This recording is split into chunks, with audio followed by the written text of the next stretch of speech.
Harry Dresden appeared on the scene, made my life a lot of fun.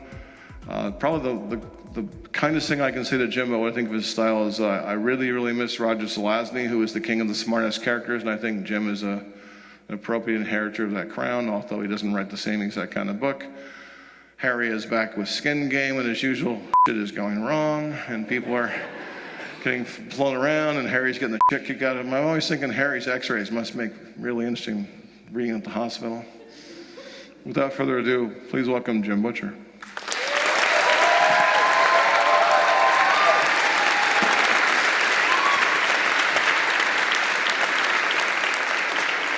Okay, it's getting weird.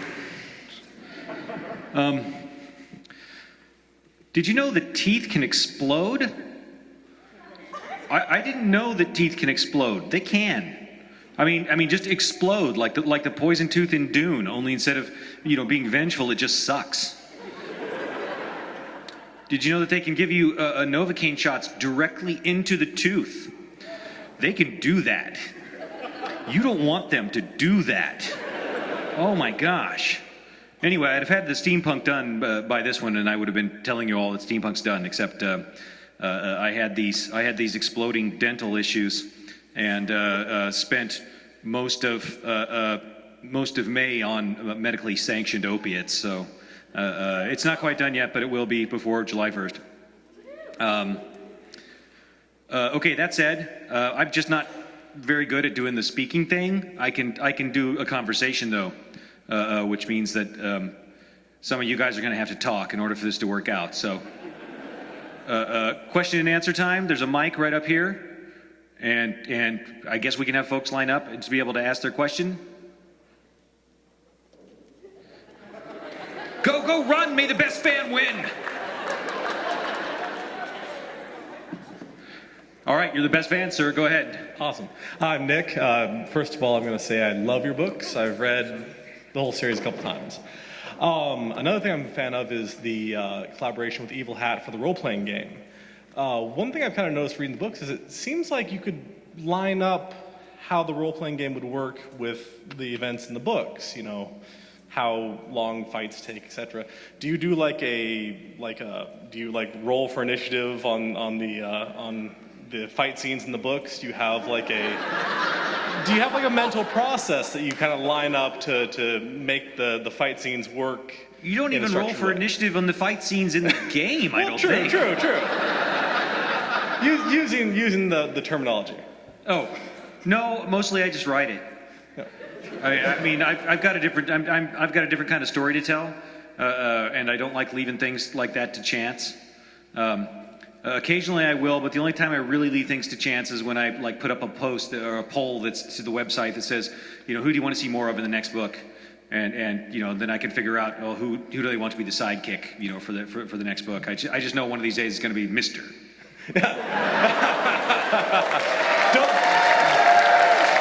Don't let Reddit get a hold of that one. They'll army it. Hi. Chris. No, I'm Jim. No, I'm Chris. Oh, you're Chris. Yes. Oh, hi, Chris. Hi. I polled my friends who couldn't be here to ask what question I should ask you. They wanted to know more about the Mirror Mirror book. Which book should we expect that in, and stuff about it? That'll be book 17. Okay. Book 16 is the next book in the series. It's titled Peace Talks, and a summit of the world's supernatural powers is being held to try and establish some sort of equilibrium in the wake of the vanishing of the Red Court, and to get everything settled down. And I'm pretty sure that everybody's going to sit down and have a nice cup of tea. There'll be a talk and walk away holding hands. Okay. I thought I'd mix it up. Cool. Thank you.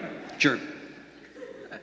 Another series I really enjoy is the Iron Druid Chronicles, and when I was reading a book review for them, they said he's kind of the natural inheritor of your book series. So have you read his series, and how do you feel about books that are written kind of like your series? I've read the first one, and Atticus is, it's a completely different series because Atticus is cool.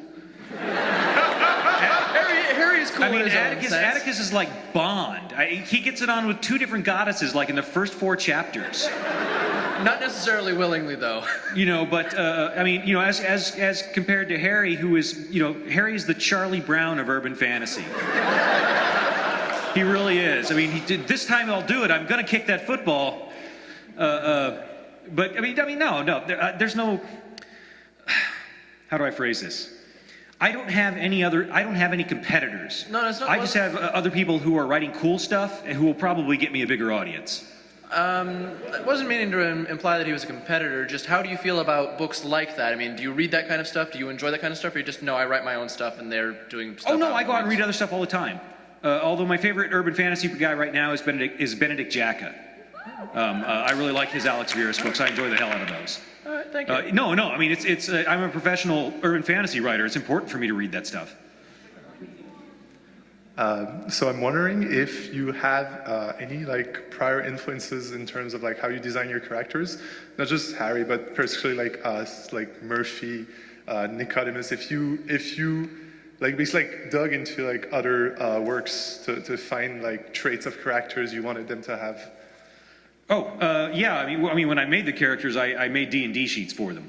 So, I mean, that was pretty much that simple. I mean, I had to have them somewhere, and there were D&D sheets right there. I've been making characters that way since I was in first grade, so it was a habit. So, any particular like character that you've like kind of like stealing from another work or anything? I'm sorry, I didn't understand you. English, my second language. Sorry, guys. I'm wondering like if you like kind of like patched part of a character using like another like books like characters. I've done it before, usually without realizing it. Well, first of all, Butters, I just stole whole cloth from the movie The Prophecy, from the quirky little Emmy in The Prophecy. Only I made him Jewish instead of Irish, and I mean that was the only difference. Let's see, I stole Errol and Cordelia Vorkosigan for the Placidas in the Alera books. I mean, to the point where people were calling them the Vorplacidas, So I didn't realize I'd done that, but damned if I hadn't. There's probably other things that I've done that I don't realize I've done. Every time I think I've come up with something original and cool, I realize that, no, I got this from somewhere. Like, I thought Bob the Skull was awesome, and that was a great original idea, and then I watched the opening segment to the original Scooby-Doo.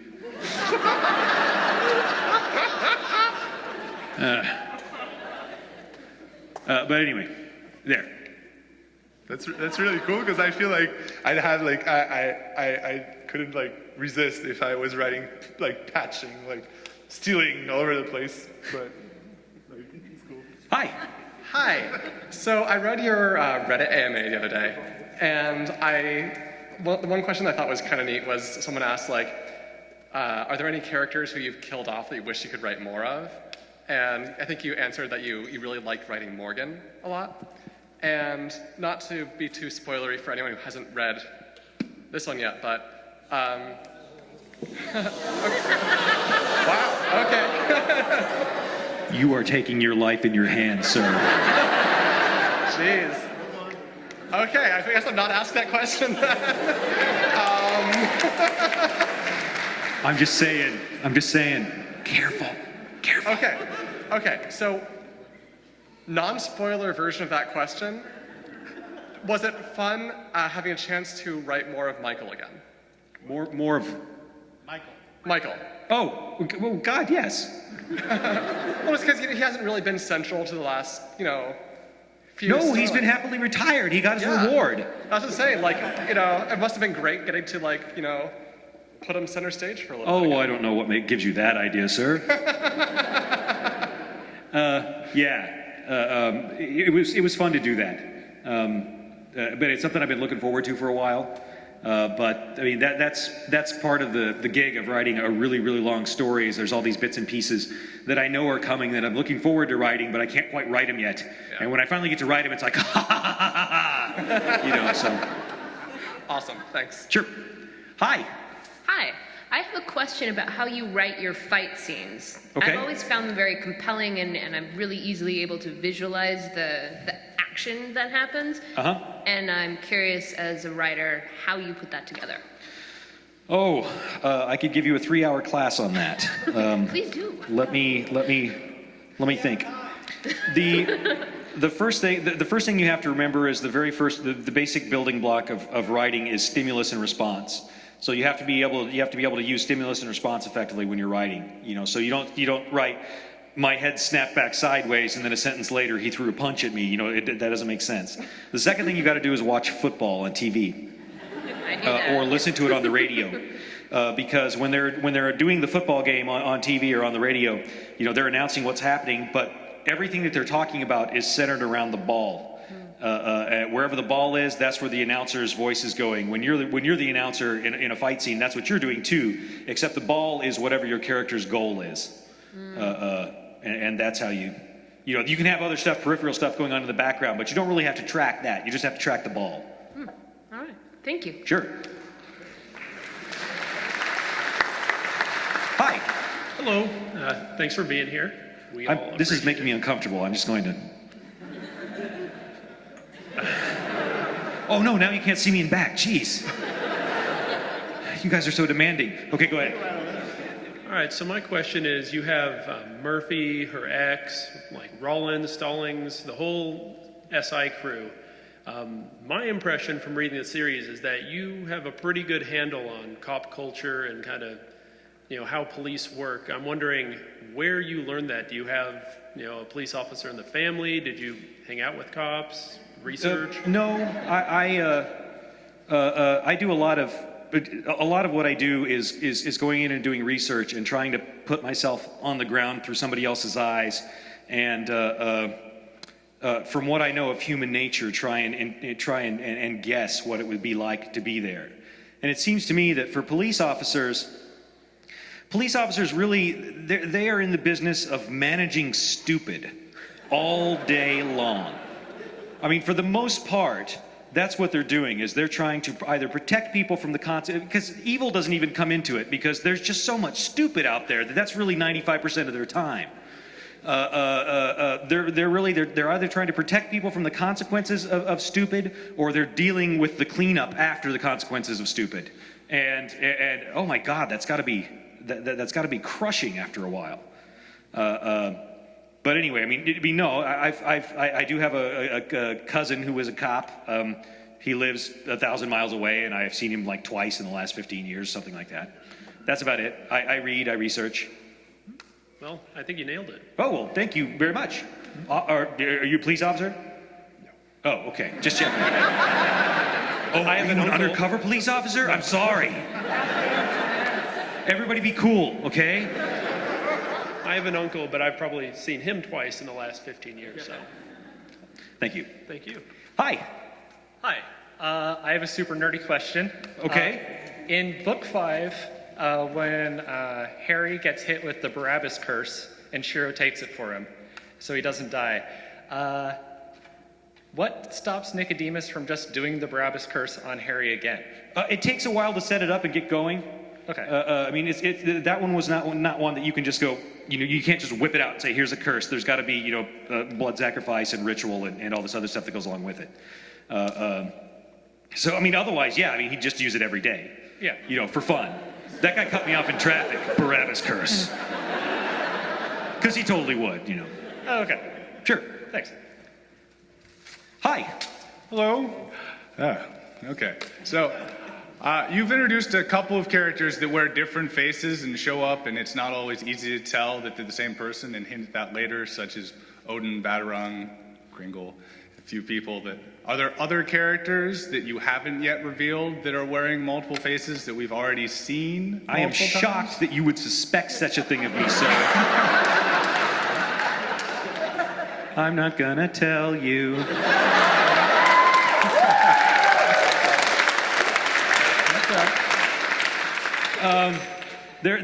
Yeah, those are pretty much scattered all over the Dresden Files cosmos. So, you'll see more as we go. And there's a lot of characters that are there right now that aren't who you think they are. So, we'll have to see how it turns out, though. I look forward to it. I'm sure many of the rest do. Thank you very much. Hi. Hi. I was wondering, okay, two questions. First, when a wizard uses cold magic, where does the excess heat go?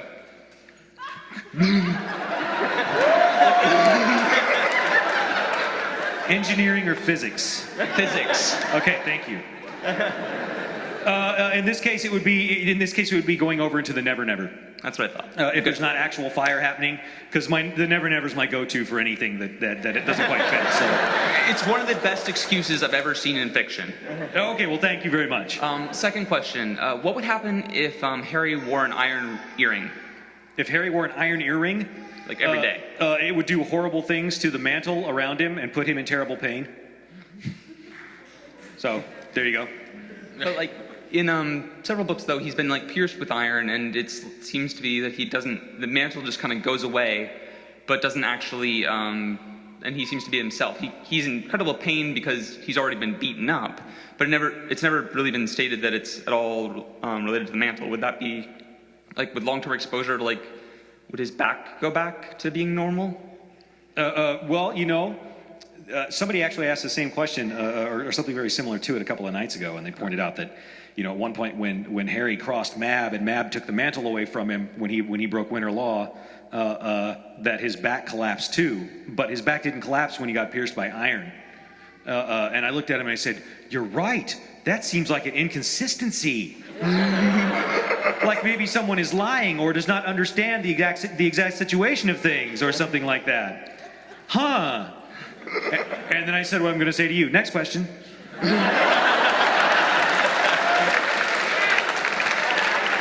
Hi. Hey, love the book. Thank you. I'm not going to ask anything that comes from it. Two questions. One, you've said that you've been flexible on the length of the series depending on how much education your kid wants to go through. Yeah, basically.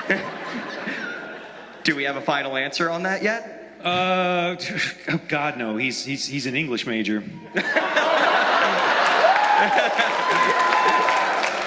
I mean, he's done his 4 years, and he doesn't quite have his degree yet. But the deal we made with him was that we pay for 4 years, and after that, he's on his own. So now he's going to be on his own and still going to school because he likes it. And well, what do you like? Oh, I like history. I like this science. I like English. I'm like, oh God, you're going to be there till you're 35. But we'll see what happens. It's 20-ish books. Okay. And secondly, having again realized I've been reading these books for 15 years. Looking back on it with a decade and a half of experience, is there anything you would have changed about how you written some of the earlier books? No, nothing.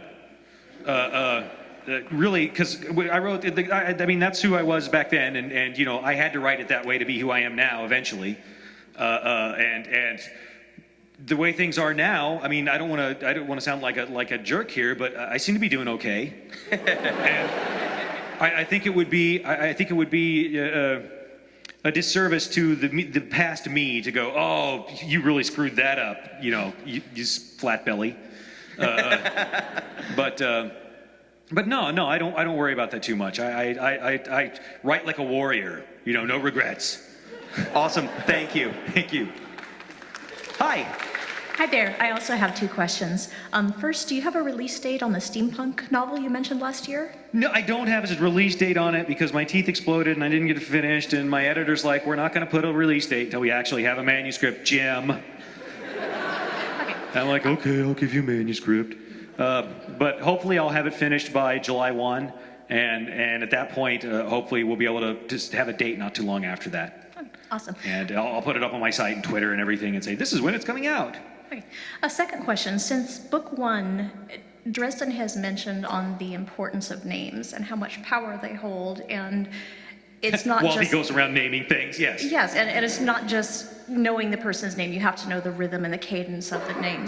And he's been very guarded about hiding his full name, all the middle names. So why in the last book did he shout his entire name to an outsider, especially when he knows that all the outsiders act as one, and now this outsider has his name? Yeah. Why would he do that? Harry was shouting a challenge to it, and basically he has to respond in kind, so that he could find out who this thing was, and it was worth it to him to make that effort.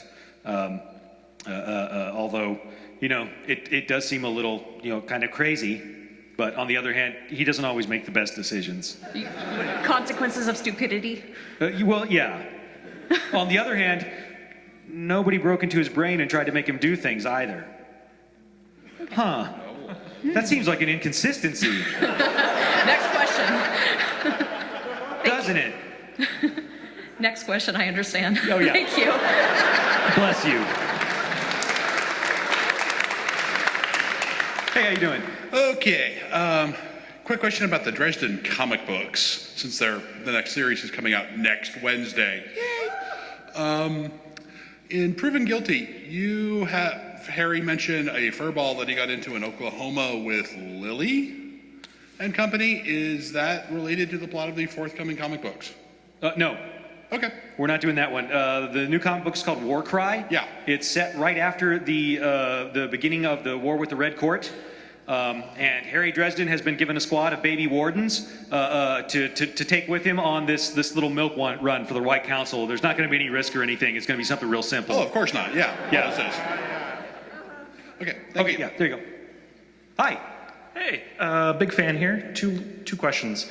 First one, we've definitely seen over the course of the books specialists in earth magic, water magic, fire magic, spirit, ectomancy, necromancy, all these things. But as far as I can recall, we've never seen an air magic specialist.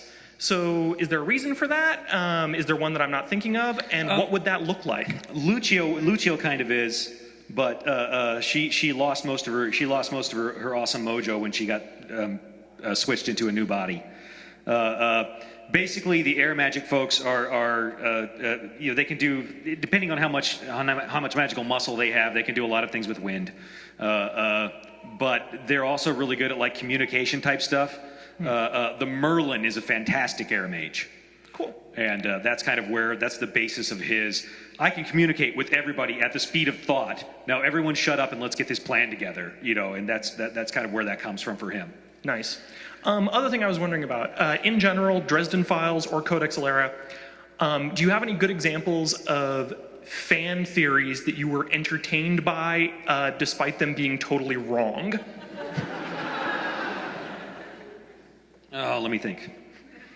The most recent one was the one, because I say all kinds of things that if you don't listen to very carefully, sound different. It's very easy to misinterpret their meaning, and I do that on purpose, especially when I'm like at groups and stuff like that, and when I'm going to be on YouTube and so on. That often contributes to the creation of increasingly wild crack theory. The most recent one that I liked was somebody was going on about how he had put together several things that I had said that he misinterpreted slightly to come up with the idea that Murphy was definitely going to be the next Knight of the Sword. And for those of you who haven't read the book, that doesn't seem funny. For those of you who have, you'll get it when I go, so. Because I'm always trying to set you guys up when I'm talking to you in person, because it's what gives me joy. That's half of what keeps us entertained. Thanks.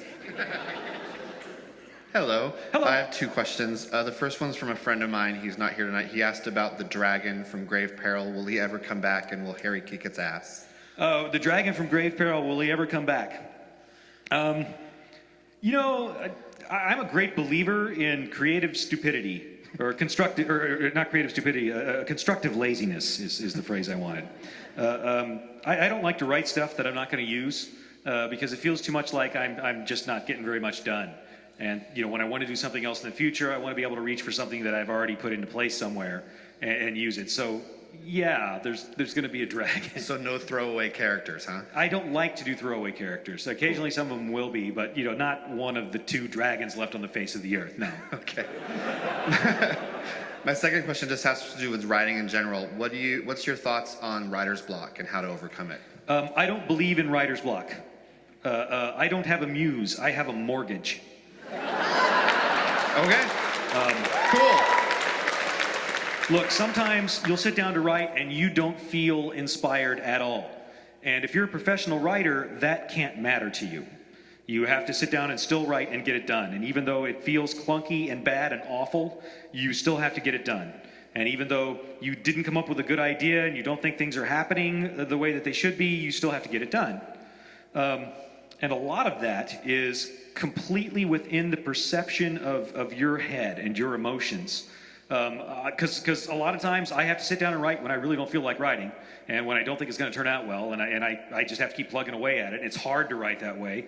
When I'm writing in that state, I do maybe 300 or 400 words an hour, as opposed to when I'm feeling inspired and awesome, and my record is 2,800 words an hour. Wow. So I try and get to that awesome state as often as I can, but you can't always do that, and you can't always rely on that happening. But when I go back and read, the stuff that I wrote at 400 words an hour reads just as smoothly as the stuff that I wrote at 2,800 words an hour. The only difference in the perception, the only difference in it was the way I felt about it at the time. So I don't believe in writer's block. I just believe that sometimes it's easier than others, and sometimes I would really just rather be playing video games. Cool. Thank you. Hi. So one thing I've really enjoyed about the series is the degree to which it incorporates real-world mythology, and I was wondering what sort of sources you draw on in researching that sort of thing. How much of it is your creation? How much of it is drawn directly from mythology, that sort of thing? Oh, I don't even want to claim any of it's my creation at this point, because you'll be able to find it elsewhere somewhere, I'm sure. What I do when I do research mythology, the important thing to remember is that you can't research your mythology in the grown-up section of the library, because those mythology books suck. You'll be reading those and you won't be able to go 2 paragraphs without tripping over Freud or Jung, because they have to convince the other grown-ups that they're doing grown-up things. What we want is the opposite of grown-up things. We want the stories. And the stories are, you just go find those in the children's section, and that's all you have is stories, and that's where you do start your research. You can do more research elsewhere if you want to, but honestly, the kids' books are the best place to start looking. And then you just have to kind of start putting things together for yourself. If you go back and read the original Norse mythologies, you realize that Thor really wasn't a whole lot like Odin in the mythologies. In fact, he was kind of nothing like Odin. But you know who was a lot like Odin? Loki. Loki and Odin were both these old tricksters who were always going places in disguise and always using magic to make things look one way or another. But that's not something that you can really go pick up. It's not something you can pick up without stopping to think about it after you've read the original stories. And it's not something that you're really going to run. Well, you might run into it in the grown-up section, but it'll be this very convoluted academic mass of material that's no fun to read. But yeah, start at the kids section for any research for stuff like that, because that's where all the cool stories are. Thanks. Sure. Good evening. Hi. 2-part question. Are we going to get a new Caldera book? And is it going to be a prequel or a sequel? I don't have any plans to go back to Alera at this time. It doesn't mean I won't ever do it. I've got a couple of ideas of places where I could go back to it. Maybe one day I'll have to pay off my gambling debts or something, But at the moment, I actually sat down and figured it out, and I'm going to have to live to be 153 to write all the stories I have ideas for. And I keep coming up with new ones along the way. So I'm not really going back to that. That was the story I wanted to tell there, and I've got a bunch of other stuff to do. So I'm gonna go to those, at some point. And one day, when I'm a grown up, I'll be able to write, and I'm a good enough writer. I'll be able to write my epic fantasy epic. Thank you very much. And that will be epic. Hi. Hi, Jim. Kind of a longtime fan here. Actually, kind of borderline obsessed. But that's beside the point. I'm going to hop on the 2 questions train here, too. First of all is a question from my mother, who could not make it. She's always been kind of curious how Harry always makes all these Star Wars references and yet can't be around a TV without screwing it up. So how does he do that? Because he saw Star Wars like 50 times. He's been to when they re-released it, when he's been to drive-thrus. Also, he's got a place at a park where he sits down across from the street from an electronics store and watches TV in the window. So basically, just keeps his distance. And he watches the closed caption TV safely from across the street. All right, and then my other question.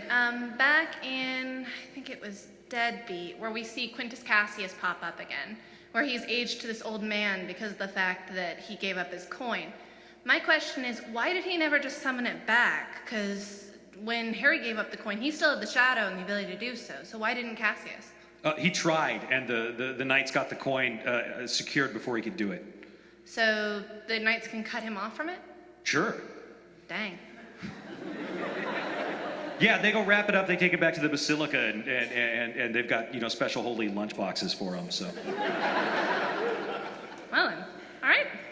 Thank you. Of course, have you read Skin Game yet? Not yet. There's issues with the basilica, but never mind. You'll see. All right. Thank you. Sure. Hi. Hi, Jim.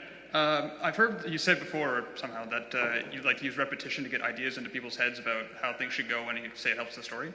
I decided to take you at your word, and I did some sort of linguistic analysis of all your books so far. You probably know, but I thought other people might know that Hell's Bells is said 115 times. What is said 159 times. What? And there's a lot of sneering and a lot of good people. So I extended that and actually turned it into a bit of a visualization for you. Oh, let me see. I have a graph. Oh, I have a pentagraph.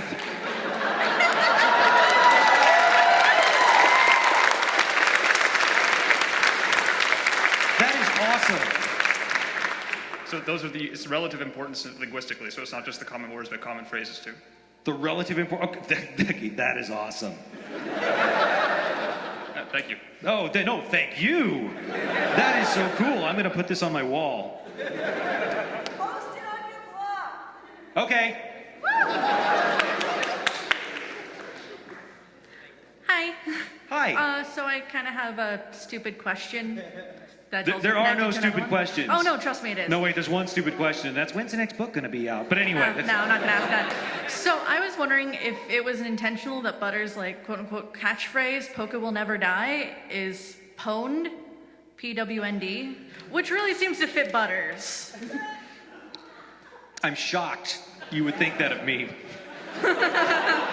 I'm doubly shocked that somebody noticed.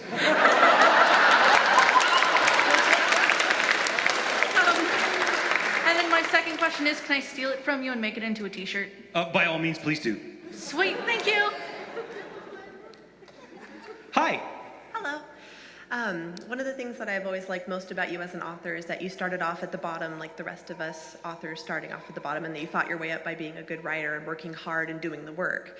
And I was just curious, having come from the bottom and then made your way up to the success you're experiencing now, has that changed the writing process for you, knowing that you have such an audience of people who are, in some words, obsessed with your work? Has that changed the process of writing for you at all?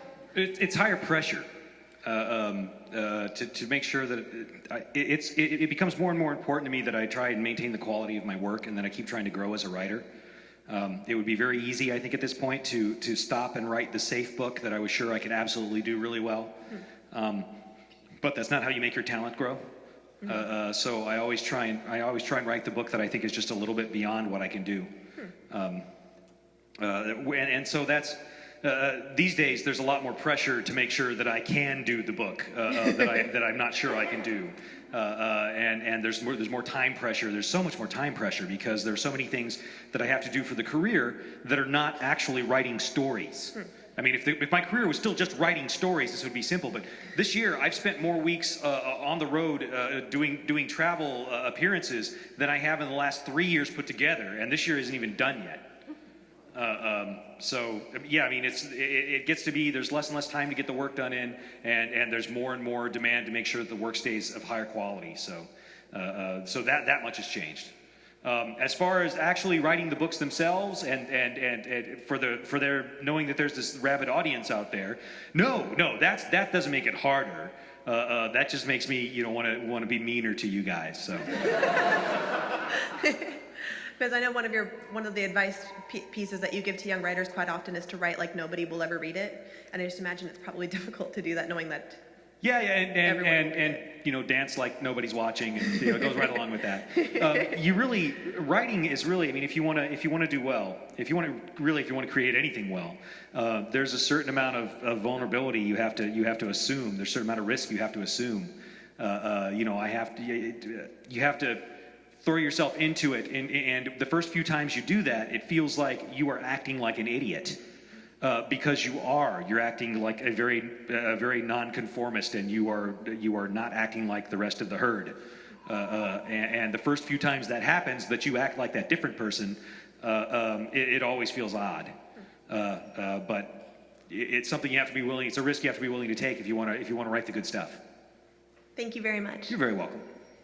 Hi. Hi there.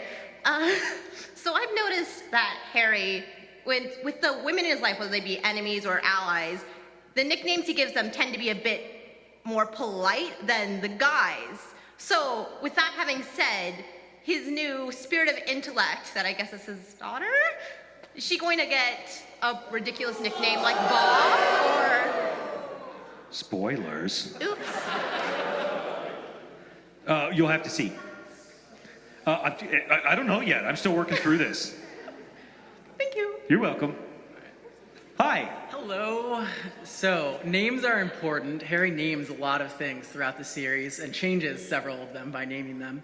And Uriel gets very upset when Harry tries to change his name. Is Harry's ability to name things something that every mortal possesses, or is something giving Harry naming rights? No, giving things names is something anybody can do. It sticks a little harder coming from Harry because he has so much more power relative to the rest of the world. But naming things is a way of having power over them, and it always has. I mean, that's in almost every magical tradition. So that's something other people could do as well, and but a lot of them don't. And it also, the problem is that when you name something, you kind of create a link to it. So by doing that, you're sort of leaving yourself open to it in some ways. And Dresden just runs around naming things willy-nilly because he's such a careful guy. Yeah. Thank you. Welcome. Hi. Hi. Given infinite free time, would you ever be interested in playing in someone else's universe? For instance, scripting a Marvel movie or writing an episode of Doctor Who? And if so, what would that be? Well, I already wrote a Spider-Man book, which I thought was great fun, and I knew they weren't going to give me any money for it, and I didn't care. I just wanted to write a Spider-Man book. DC offered me the chance to write either Batman or Superman, my choice. I turned them down because I'm not that big a fan of Batman or Superman, not big enough to write it for the fans, which is what you have to be. So I didn't think I could do a good enough job with it. I don't know. I might given infinite free time. I might play a lot more video games. I also might maybe do X-Men. I've got an idea for a Marine with a tree cat sidekick in David Weber's universe.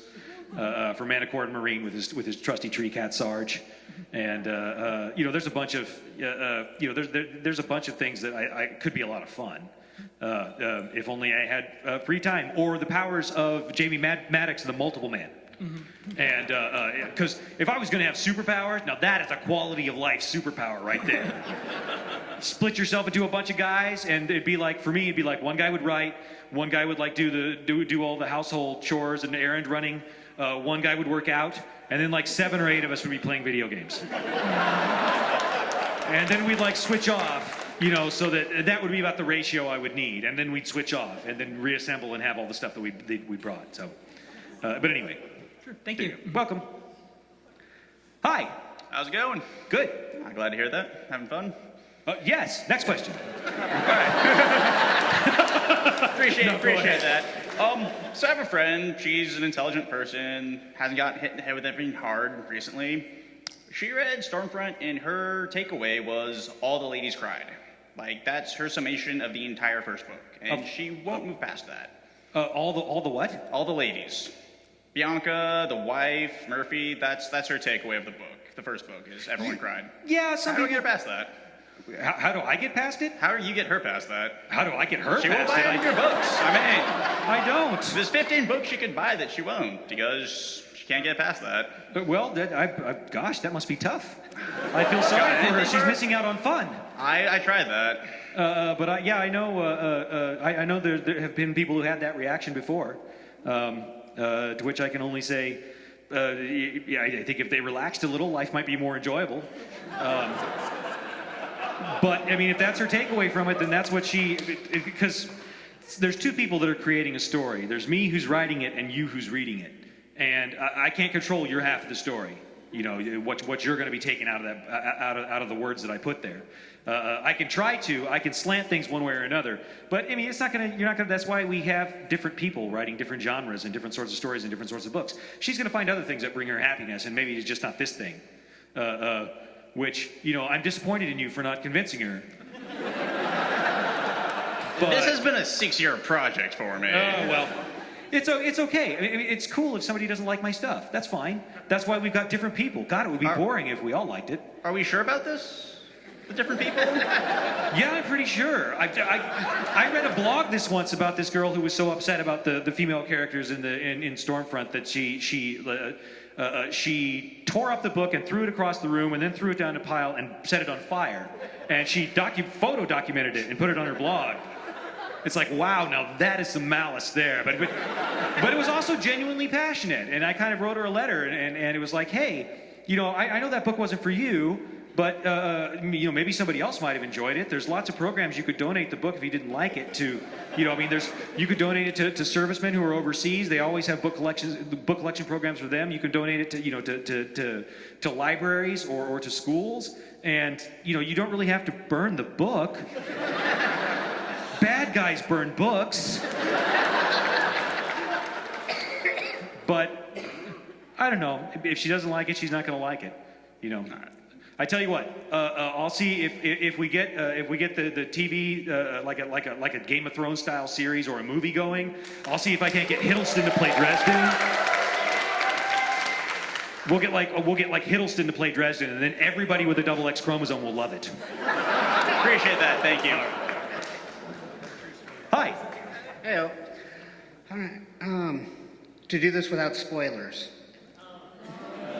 I think I've got it. I've been thinking about this for 15 minutes. The individual that he meets early in the book that rolls his eyes and is a little tired of the interruptions, how long before we see more of him? I'm not sure who you're talking about.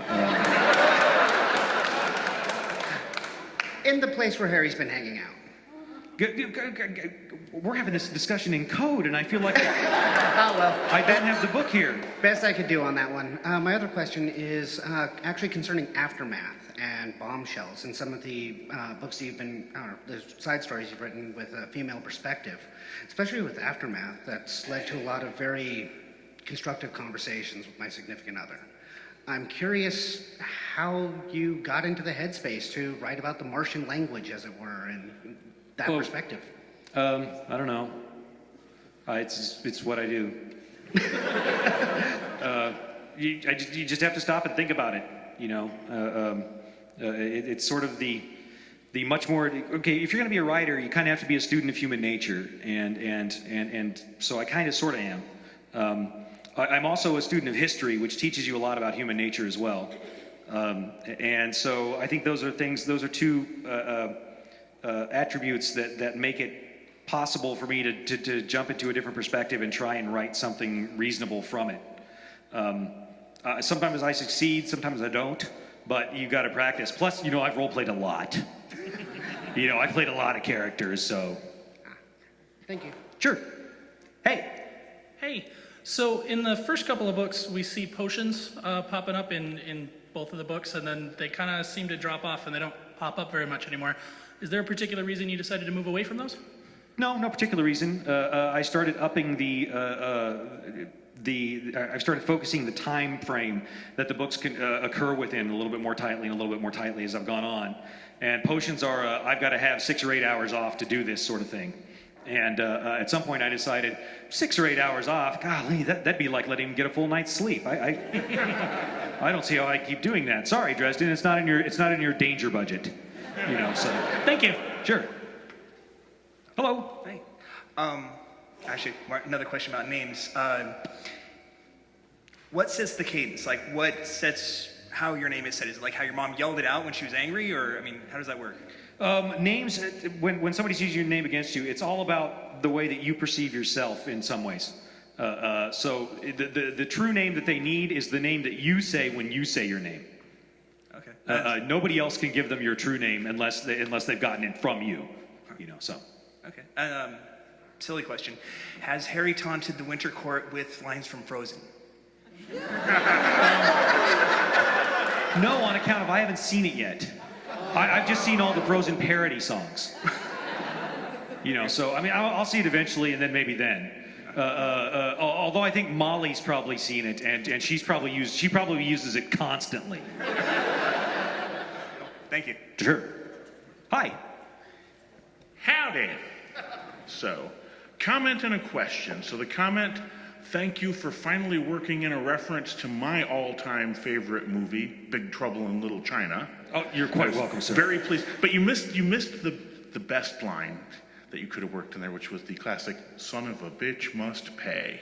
But anyway, the question, it seems to me that membership on the White Council tends to end only feet first, and it seems to me that they also have a problem with the whole concept of divided loyalties, and it kind of makes me wonder if this is going to cause complications for Harry, because he hasn't had anything much to do with them since he came back. But Yeah, but there's about to be a peace summit, and that will solve everything.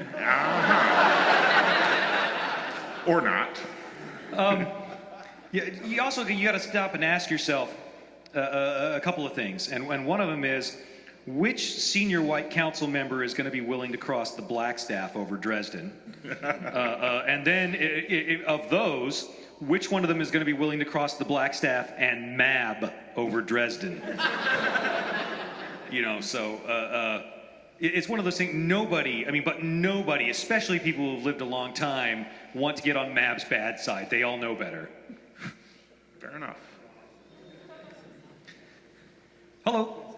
Hi. So I've been really curious about this ever since I read Summer Night, and my guess is no one else even cares. But there's a wizard who's been sitting under the polar ice caps. What's he doing there, and is he still there? Yes, he is still there. Oh, yes, he is still there. Yeah, I'm doing something with him. I'm sorry, it's a short story thing. I don't want to say anything else about it. Yeah. And will Polka ever die? Oh, Polka will never die.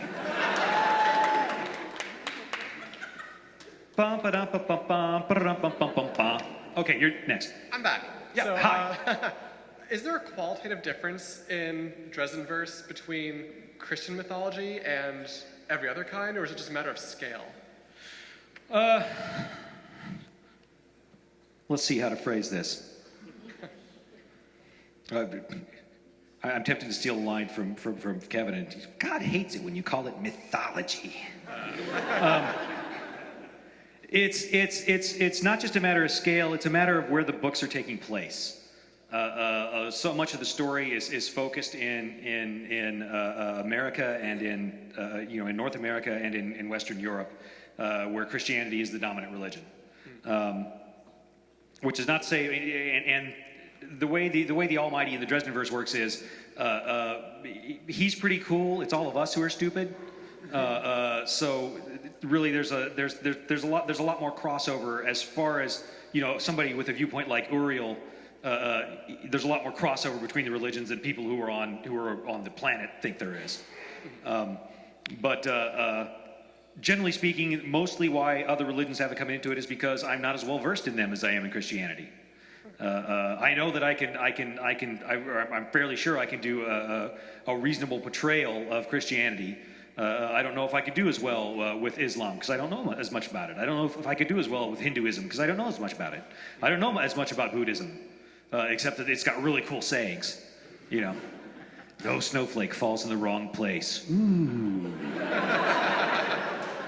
I feel like Harry would kind of just bowl straight through like Zen sayings, just like say like he doesn't really seem the kind of guy to No snowflake will fall in the wrong place, but one will always fall in my eye. That would be Dresden. The Charlie Brown Buddhist. Charlie Buddha. Welcome. Hi. Evening. 2 questions. The first one is with Harry being more or less back with the real world, not, in a coma or hanging out on Demonreach. Is he going to tangle with the Fomor? And is he going to what? Is he going to tangle with the Fomor, take on the Fomor, and when? No, because there's going to be peace talks, and everything's going to be settled. Don't worry, everything will be fine. Okay. And the other question is, you stated at least once that the magical ability passes through the female line. Did I? Did I say that? I think I've said it mainly passes through the female line, but anyway, yeah. Okay, that basically answers my question, was there ever a situation in which it was not through the mother, but... I think it's a lot more common for a magic mom to have magic kids than for a non-magic mom to have a magic kid through a magic dad. So, okay. I mean, that's where Harry got his gift. Okay, that's what I want to know. Thank you. Sure. Hi. Hi, I was wondering if you could elaborate how the Fallen and their shadows can communicate, especially when a Fallen is encased under 6 feet of concrete and in a circle. Yes, I could elaborate. Will you? No, I won't. All right, there we go. Okay, here we go. Hi. Hi. My question was how did you come up with the character Mouse in the Dresden Files? Because he's just like Harry's cute little dog. So. I knew I wanted to start a book with Harry Dresden running away from a bunch of evil flying demon monkeys carrying a box full of puppies. And then, while I was writing the scene, I had to have one of the puppies that was going to cause trouble, so it wouldn't be just easy to run away. And then I got a kick out of having the mouthy little puppy doing stuff, so I said, let's have him in another scene. And then at some point in there, my son got a dog. And we got a puppy in the house, and I was like, it is so awesome to have a puppy. Harry Dresden needs to have a dog. Because my dog was awesome. So you know Mouse in the books? Mouse in the books is the dog that my dog thinks he is. Okay,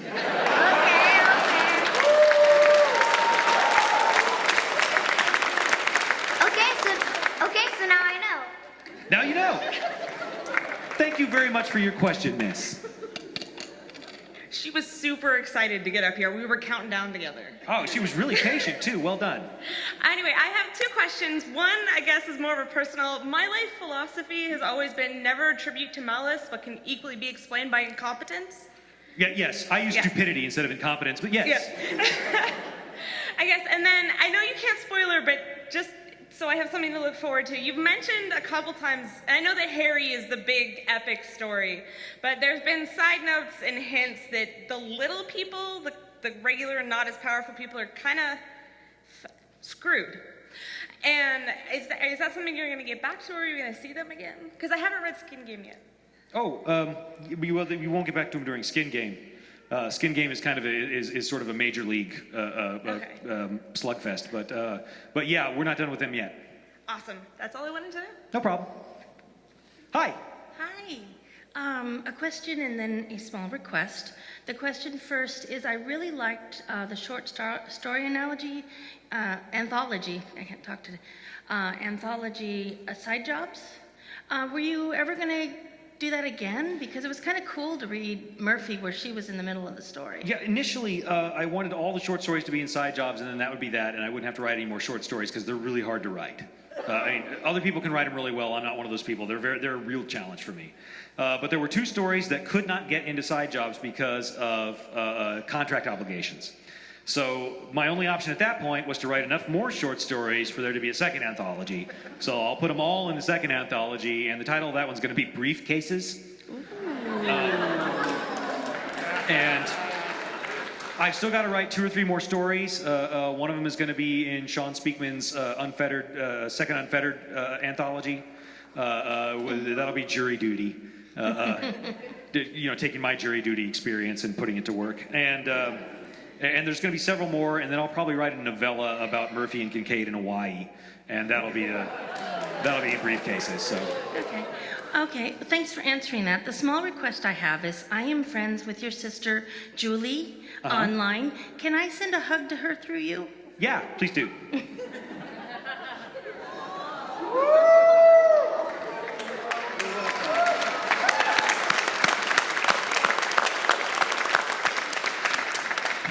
Julie and her kids are at my house right now. My basement flooded while I was gone. And so they're picking stuff up off the floor and shop vacuuming everything for their exciting Friday night. So, you guys here, you're lucky. One of the things that I love about your books is that you do things way early on that don't actually mean anything, or we don't understand them until way further down the road. So until Cold Days, I didn't understand why the Black Cats or the Black Council had bothered to attack Arctis Tor. So will you ever go into more depth about why they, or what they were trying to accomplish doing there, or is that just sort of a... Oh, yes. Okay, cool. The second thing is, why the Winter Court for the ones who are protecting against the Outsiders? That's a good question. The realm of fairy around the mortal realm in the Dresden Files is basically what determines the realm of fairy. It's all the never that's actually bordering on the mortal world. Anywhere you can get to from the never from the mortal world is fairy somewhere, because that's the border territory. And the fairies themselves are beings that are essentially, they have a tie to the mortal world. They're part mortal, all of them. And we needed the world needed protection, and over the years it's changed as to who has provided that protection. When thousands of years ago, when there were a bunch of other gods and pantheons in operation, it was different people who were in charge of making sure that the world stayed secure. Then it sort of, over the past 1,000 years or so, it's fallen upon the queens of fairy, who are the only beings with enough power to pull it off. So of them, the one that you want fighting all the time, absolutely ruthlessly, absolutely without mercy, those are the ones who have to stand up against the Outsiders, and that's the Winter Court. But when the fairy queens were established, they were established with a safeguard built in, and that's the Summer Court. So that winter never turned around and turned inward. Thank you very much. You're welcome. Hello again. I came back. So, quick question and a slightly longer one. Okay. Quick question: will we see Mrs. Murphy again? Because she was pretty fun. Mrs. Murphy. Murphy's mom. Maybe. Yeah, maybe. We'll have to see. That might work out. And then the other question is, ever since the opening chapters of Stormfront, we've seen that Harry and technology just don't get along, doesn't work, magic kills it. Was that why did you choose that to be a foundational part of the story? Was it for convenience? That explains why Harry can't do internet research, or why there's no videos? Originally, I did it so that I wouldn't have to deal with cell phones. Because cell phones make plots harder to write. I mean, when you've got immediate communication that you could do something intelligent like call the police or somebody else to come help you, that really doesn't make for, awesome drama all the time. So originally I set it up like that so I wouldn't have to deal with cell phones for Dresden. I mean, and that's the only reason. And then I started looking at it and going, oh, wait a minute, I've got all these other fun things I can do with it. So that's why I continued using it. Okay. But yeah, I mean, that was basically it. Plus, I can't keep a machine running. My God. If I buy a lawnmower, it's going to be dead within 6 months. When I get a computer, I haven't had a laptop ever last me more than a year. Before blue screen of death, smoke coming out of it. I'm just not. I'm not lucky that way. So actually, I've had the most luck by having big tower PCs with extra long cables. And I put the PC way over there, and then play my video game over here. But I don't have a single monitor that doesn't have multiple pixels out. Yeah, sometimes people are just Charlie Brown, and I'm one of those guys, with technology, and I figure why not dump that on Dresden. Yeah. Thank you. Welcome. Hello. Hi. You have mentioned multiple times tonight that you play video games. What games? Mainly right now I'm playing League of Legends and Battlefield 4. And the follow-up to that is, do you draw stuff from the video games into Dresden's world? Oh, the whole parkour thing in Skin Game came from Battlefield 3. because that was the first battlefield where they started making guys that didn't just like jump over something. You know, they had to vault over it and do all this. They had to do all this parkour over the landscape, which looks ridiculous on a soldier who's apparently wearing an 80-pound pack. You know, on his model. You know, he's carrying 25 pounds worth of machine gun and then the ammo for the machine gun and everything. That's a guy toting 100 pounds of equipment, and yet he's parkouring over you know these traffic divider things. And so when Jay started playing that, he thought it was the most hilarious thing while we were playing in the same room. And basically, every time he hit a space bar, he'd shout, "Parkour!" and we were playing in like a full squad. And pretty soon we were all doing it. You know, yeah, I'm going to need to come over here and flank this guy, parkour. And then we're going to run over there. And, if you can get some C4 on this parkour building, then... You know, and it's sort of like that. So, yeah, I mean, stuff gets drawn in. And stuff gets drawn in from everywhere when I'm writing, so... I don't really have a filter of maybe I shouldn't use that because it just doesn't seem like it seems like a whole lot more fun to just use everything I can grab. And one last question: do you have any sword training? Any what? Sword training. Saber, epee, iijitsu. You know, a little, not like a ton, but a little. I would love to talk to you about it sometime. Okay. Hi. Hi. Harry Dresden's become a pretty good writer over the last 15 years, doing his first-person accounts of these adventures that happened to him. Are those going into his journals that he's saving for the next generations of his students? What are you talking about, journals? He hasn't started writing any journals. Well, then what's he writing? Where's these books that he's writing? That's an excellent question.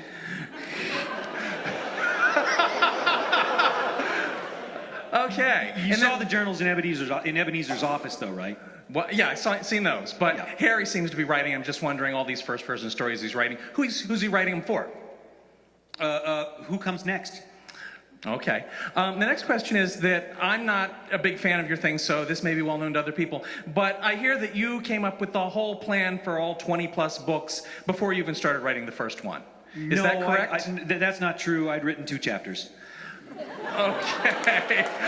Okay. How much of that has changed since you wrote the first book? Not a word. I'm scared to change it. But you say you say Mouse came in sort of out of nowhere. Sure. So you have enough flexibility in your plan to add these characters in and not have everything. Yeah, new characters got to come by all the time. Plus, Harry needed the danger he was in. He needed a better security system at home anyway, and Mouse was it. You know, Mouse was his awesome "you can't mess with me while I'm at home" plot device that he had from book 6 until Demonreach. You know, so. Okay, thank you very much. No problem. Hello. Thanks for doing these. It's a lot of fun. 2 questions. Why is Harry such a dick to Marcone? Because Marcone's awesome. I'm sorry, earmuffs. Oh, that was the whole question. Okay. Because Marcone is a paternalistic authority figure, and Harry can't help it. Okay. All right. And then if you selfishly won't take us back to Alera, can you at least let us know what Tavi's up to right now? Tavi's doing all the boring stuff right now. That's why I'm not going back there. I mean, he's settling trade disputes and building roads and resettling cities and dealing with people who have gotten to like the Vord warriors that were dispatched to guard their steadholds, you know, that they've adopted and paint things on and give jewelry to and treat like pets now. You know, and Tavi's got to roll his eyes and say, this is crazy, but I've got to put up with it. And, you know, all the people who are still trying to eat their way through the croach that has been left on Alera. And he's trying to establish a new cursor school, and that's not going so well because Fidelius is being underhanded. So he's had to make Fidelius the headmaster and Aaron the first teacher, and so Aaron's dealing with his first class of new cursors, which include a Marat cursor and a Canem cursor, and everybody knows they're spies, training to be spies. How exciting could that be? Pretty awesome. Thank you for doing that. More mouse dialogue. More mouse dialogue? More mouse dialogue. Mouse is a man of very few words. God, I swear that character is it was such a mistake in that Mouse is so cool, right? I mean, he's like Bond cool. You know, he's a much better people person than Harry. He might be a little smarter than Harry. and I've got to be so careful with Mouse, or he'll just upstage Dresden left and right. You got to do that. Animals and kids will do that. You got to be real careful when you use them in stories. But I think I need to write a young adult series that's just Mouse and Maggie.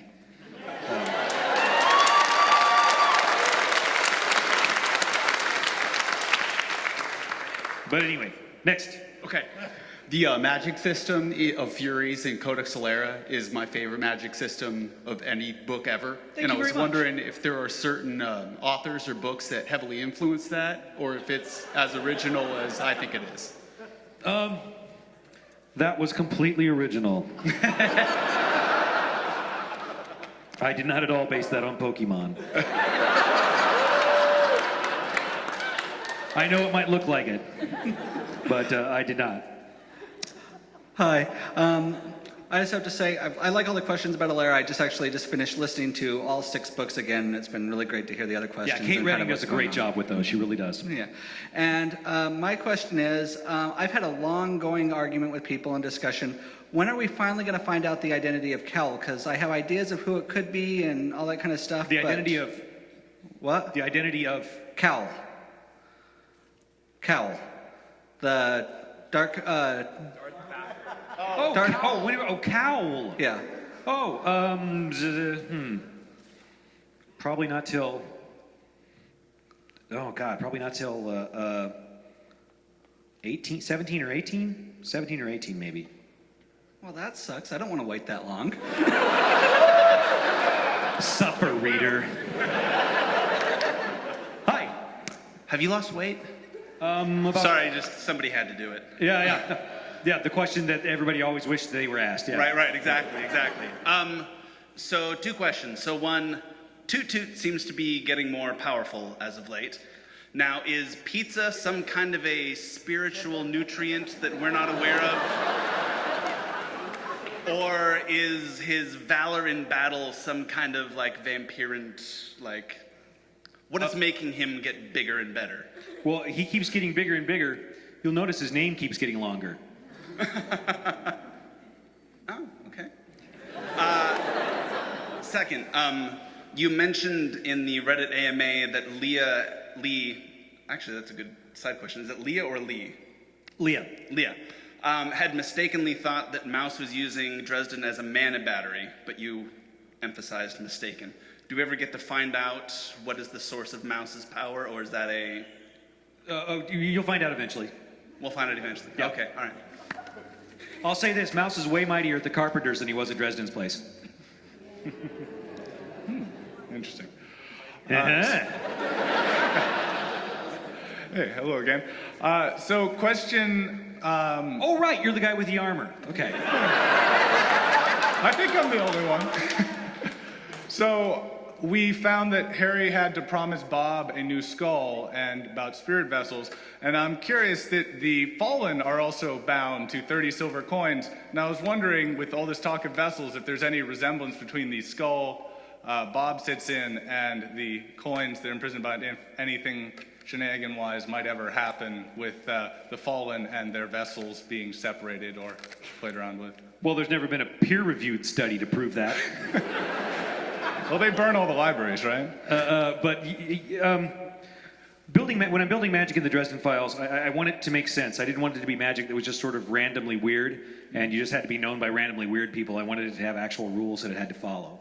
And so, yeah, you're kind of looking at parallel structures. And I'll say that you're in as much as that goes, you're on track. Crazy. Thanks. Sure. Hey, so since Cold Days, we have been introduced to a different side of Mab that we have never really seen before, and I'm kind of a sucker for happy endings, so somewhere down the road, does she get some kind of good resolution to the whole family situation? Well, there's going to be these peace talks that I'm sure... But I imagine that's kind of we'll set behind everything this line, right. don't I'm cross just going to the write a road. book of just nothing but happiness. And also... Mab's not the kind of person that gets a happy resolution. Mab's the kind of person who says things like, happy endings are just stories that haven't finished yet. Well, she had the opera, though, every fortnight on the weekends. What's that? She had the opera, though, and baseball games on the fourth night of the weekend. Will that ever come Yes, back? which she sat through uncomprehendingly, yeah. And also with peace talks coming up, will we perhaps see any glimpse of the Jade Court? Probably not till the last three, and you'll probably never see the Jade Court directly. Okay. You might see an agent. But they are super isolationists who very rarely leave Chin, and they don't even very rarely leave China. They think China is a newfangled thing that won't last. Unless Harry winds up going over there, which I don't think I have planned for him to do, you probably won't run into them at all. They might come into something if I ever spin off something someday. But honestly, they don't really do a lot. They stay over there. They do stuff over there. They very rarely get out of sight of the Yangtze River. I was just wondering, with like maybe Chinatowns throughout the U.S., there'd be an agent or something somewhere. I'm not saying you haven't already seen an agent of the Jade Court. So, Thank you. Hi. So I have two questions. One, should we be worried about having Queen Mab and a Knight of the Cross here? Queen Mab and a Knight of the Cross here? Yeah, she's back there. They've been well behaved so far. I mean, Okay, just wondered if we should be worried. Don't offer any gifts. Don't accept any. Okay, so when are we going to find out more about these Watchers, which is apparently what McAnally is now? Oh, I'm sure that's nothing significant. Oh, yeah. You could find out something about them on your own. And I invite everyone to go research and see. Hi. Hi. You have done at other talks like this where you've spoken about your characters working for you. As a fellow writer, I find they won't shut up. How do I make that happen? How do I get them to shut up? Yeah. I have to write their story and beat them up. And that works, huh? For a while, yeah. Okay. Thank you. You're welcome. Hello. Hey, back again. For the different courts, we've got spring and winter. Was there ever, or will there ever be autumn and spring? Sorry, summer. No, those don't exist as such. Oh, okay. There's groups of beings that are sort of like that in Wild Fae. The Wild is the largest part of Fairy by far. So there are groups that can assemble that, and certainly I want there to be the freedom for people to do stuff like that for their games and so on while they're playing, because everybody should get to have fun. That's the whole point of these stories, is so people can have fun. But there's not a structure as such like that in game. Those are just transitional states between two extremes. Okay. Another question. For the different big bads that you've introduced and whatnot, which one would you find the most terrifying out of all of them?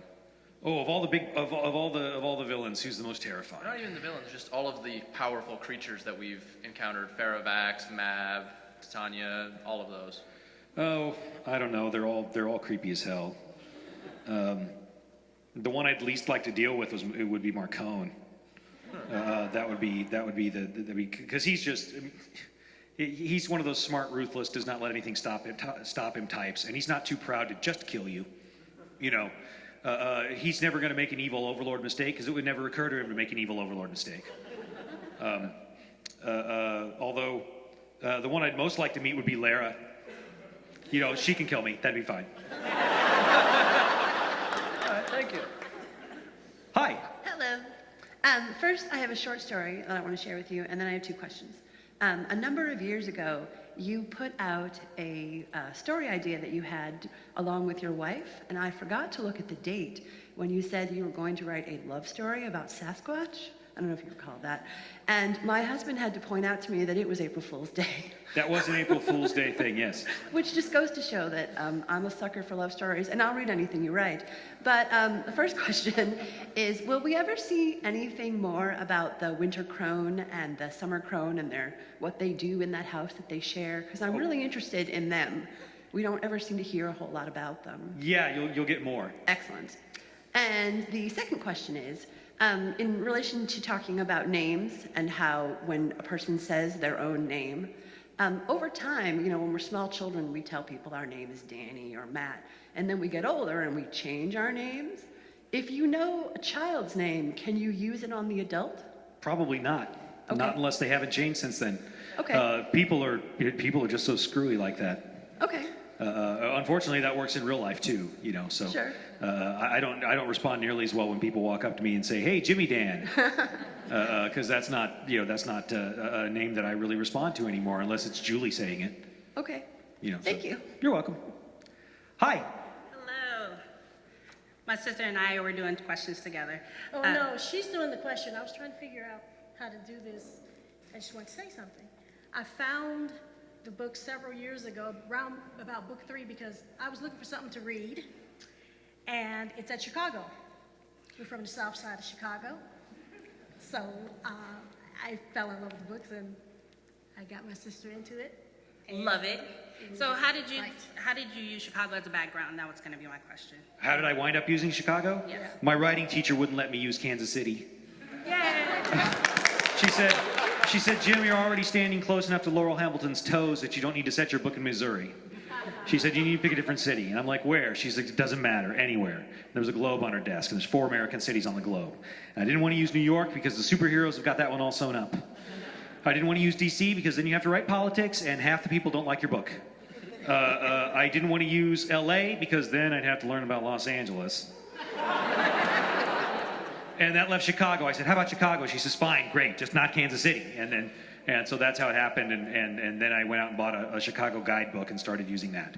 Now, have you spent any time out there to learn Just a different little places? bit now. And now I've started going out there. I mean, I've gotten to go visit. I've gotten to look at several sites. I've gotten to see places that I've written about and write about places I've seen. Plus now there's Google Maps, and I actually have fans who live in Chicago, and I can say, "Hey, what does the east wall of Graceland Cemetery look like?" And somebody be like, "I drive by it on my way to work every morning. I'll get a picture and email it to you." It's like the power of the internet is awesome. But when I first started writing, there was barely any internet at all. It was this entire TCP/IP thing was pretty new. You got it on with the lake. There's one, I don't remember exactly what it was. You said something about the cold of space. The cold coming off the lake was like from outer space. It really is that way. Yes, it is. I've been there in the winter, I know. Oh my God.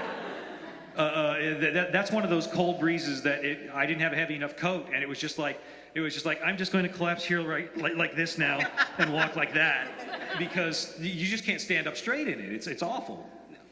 Thank you. You're very welcome. Hi. Hello. A question about the Carpenters. So Molly seems to have a lot of power, and Charity seemed like she would have had quite a bit of power to get in as much trouble as she did to have a Knight of the Cross come save her from a dragon. So are any of the other children going to develop powers? No, they're not magical talents. Charity's abilities had already faded by the time the other kids started being born. So Molly got whatever there was. Thank you. And Mac, are we going to find out more about him? I'm only halfway through this book. Yeah, well, not in this book, but in the future, yeah. Awesome. Thank you. Sure. Hi. Hi there. So I'm trying to figure out how to phrase this question. It's more about how you write the books and how you think of the plot. For people who haven't read Ghost Story, this is a spoiler, but most of you have.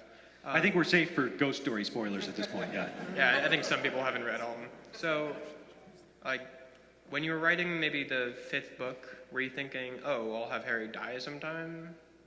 Oh yeah, that was the plan. I mean, the major story events have been planned out, from the get-go. Like from the 2nd or 3rd books? Yeah. Okay, and then the other stuff you just come up as you're writing it? Yeah, I mean, the character stuff kind of comes along, and you've got to roll with that, because I don't know that anybody is well, there probably is somebody who's crazy enough to do that, but I don't know anyone who could put that big a plan together and put it all together and stick to it without having any flexibility to it at all. And that's part of being a writer, is you've got to be able to roll when you discover something cool. You've got to be able to use it, and kind of the trick is to try and make sure it's always rolling in the right direction to keep your story going, instead of rolling off this way or rolling off that way. Yeah. Also, one more question. Have you ever incorporated stuff that your fans suggested? Ever incorporated stuff that what? That your fans suggested? Probably. I mean, because there's always somebody who asks a question that I didn't know I knew the answer to until I started telling them the answer. And then I go, oh yeah, well that is how that fits together. Okay, click, that works just right. And that's, that happens all the time. Cool. All right, thanks. Sure. Hi. Hi, my fiance Drew really wanted to be here and he has to work. And his question is, are there going to be any cool new gadgets in the near books? Cool new gadgets, yes. Yes, awesome. Skin Game's got a bunch, although Harry doesn't get them. All right, thank you. Sure. Hi. Hi. First off, thanks for writing all the stories. They've been great. My wife had a question was, a while back you mentioned having a story based in Seattle. Is that still a possibility, or? Yeah. I mean, Harry's going to be moving around a bit more, so there's other things that are going to be happening, and bad stuff has been happening in the Northwest. It's not been a good area to live in the Dresden Files universe, because the foam. What you got is you've got lots of ocean along your coast, and that's where the Fomor come from, and they are not nice peoples. All right, that's all I had. Thank you. Oh, well, there you go. Will we ever get Codex Alera short stories? Possibly, but I mean, like I said, short stories are really, really hard for me to write, and so I'm very reluctant to engage in them. Really, it's got to be something that where like it's an editor of an anthology I know says, hey, can you sign on? And I'll be like, okay, I'll sign on for you, but I won't do it for like. But it's not something that I would just go do for fun.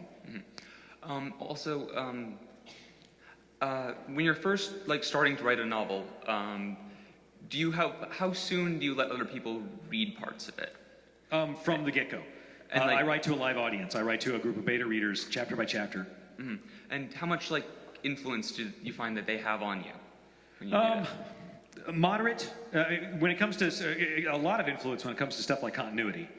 Other times, they will be making suggestions of maybe you should change this, maybe you should change that, and I can and I know if I'm playing the audience right, because I can snicker and go, they don't understand what's going to happen in chapter 27, and then I'll be able to turn that around on them later. But a lot of times they'll come up with stuff, and I'll be like, you know what, you're right. That's kind of a bad. That's an unclear phrase or whatever, making it harder to read the story, not easier to read the story. I'll fix that. But so you kind of use their reactions to kind of know how you're writing the story, and whether you test to see whether they're reading it the way you kind of want them to. Is that kind of? Yeah, basically I'm seeing if they're the puppets dancing to my tune properly, and because that's what audiences want in a story. They want your job as a storyteller is to manipulate people's emotions. And if I can make you love who I need you to love and hate who I need you to hate, then it'll be a good story that you can't put down. And so that's what I'm doing with my beta readers. I'll write the chapter and push at them and then watch them real close and see if it works. Are the puppets dancing? Yes, dance puppets, dance. Hi. Hi. Earlier there was a question where someone said, where they asked you about playing in someone else's playground, someone else's universe. And completely theoretical, is there any author or creator that you would be curious to see what they would do on your playground to kind of? Sure, why not? I mean, there's all kinds of brilliant people who are working today. Do you mean anybody in particular? No, not really. I know that when Tolkien, right, he kind of laid out this huge, or at least he said later on that he laid out this huge world, and that's kind of the idea was that if other people down the line wanted to kind of play in that world, that it would be kind of a history he was creating that other people could write about. And I was curious if you would think that would be interesting to see someone that would else be do awesome. That would be amazing. I would love to see, for example, let me think. Eric Flint, I would love to see what he would do with a Dresden Files in the 16th century. What that universe would look like, because he's very, very knowledgeable about that portion of history and could really do nifty things with it in a way that I probably couldn't, because I don't have that same kind of knowledge. Yeah, that would be really neat. I would love to see the World War II in the Dresden Files. Because that was just ridiculous. I wrote one short story in World War II that has nobody in it from the Dresden Files except Klaus the toy maker from Germany, or from Austria. No, wait, he was Belgian. He was from Belgium. Yeah. It took me a minute. Okay, I wrote this story when I was like 23. But yeah, I mean, I would love to see other people jump in and see what they could do with it. I'd love to see Naomi Novik do Napoleonic Dresden Files. That would be awesome. But you know, copyright being what it is, and you know, they kind of like I think most of those people want to write their own stories, which, you know, I would write theirs, but really I want to write my own story at the moment. So. Okay, thank you. Yeah, no problem. Hi. Hi. How did Harry's dad, who we know very little about, get Harry's mom, who is kind of a bad, I mean, serious mover and shaker? At the end of the day, he was a good man.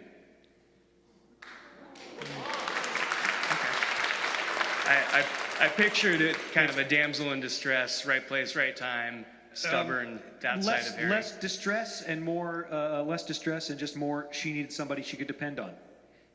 Okay. And yeah, at the end of the day, when things get changed, big things get changed, they often get changed because there happens to be a good person standing in the right place at the right time. And in this particular instance, Malcolm Dresden was that person. Cool. Can we hear more about them? And always more Ebenezer. Oh, okay. We'll see. No promises. Hi. Hello. Well, that was actually a good segue into mine. My question is, how much, if anything, does Ebenezer know about Thomas?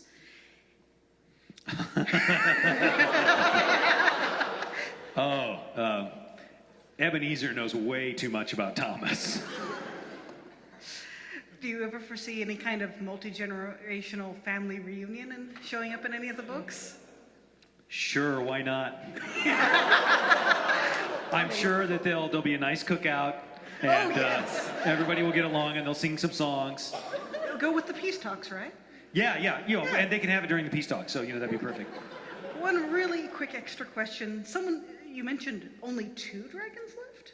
Is that definite? Only what? You said something about only 2 dragons? 2 dragons left on the yeah. Ah, thanks. Welcome. There were 3, and Michael killed one of them, so you know. Hi. Hi. So my first question, and I apologize if anyone's already asked this or knows about this, but whatever happened to Cat Sith? Whatever happened to Cat Sith? Yeah. He went through that window. He's probably dead.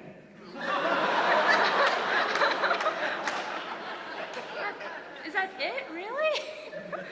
That's dismaying. He was a very interesting character. Oh, you know, I mean, he went through the window. There was a lake. It was a storm.